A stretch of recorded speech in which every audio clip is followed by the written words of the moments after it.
আত্মীয়তা অনুষ্ঠানের সম্মানিত সভাপতি প্রধান মেহমান এবং আমার এলাকার গণমাধ্যমের লোক, আসসালামু আলাইকুম। আমরা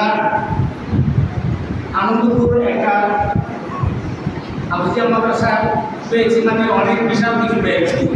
এই এলাকায় যখন মাদ্রাসা ছিল না, এটা ছিল কিংবা আমপাড়া বা রাস্তা ছিল, এটা অন্ধকারে কিছু দেখা যেত না। এই মাদ্রাসা হওয়াতে আমাদের এলাকাকে আলোকিত করেছে ডক্টর মোহাম্মদ ভাই। আমি তাকে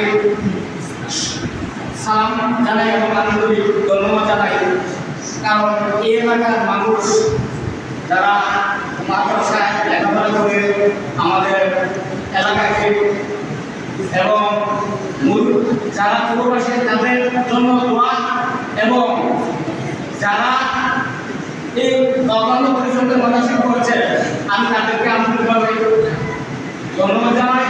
এবং আমরা এলাকায় যারা আছি সহযোগিতা করে যাতে মাদ্রাসা ভালোভাবে পরিচালনা করে লেখাপড়া হয়, আমরা সেই থেকে সবাই আমাদের এলাকার মানুষকে আমি আহ্বান করে আমার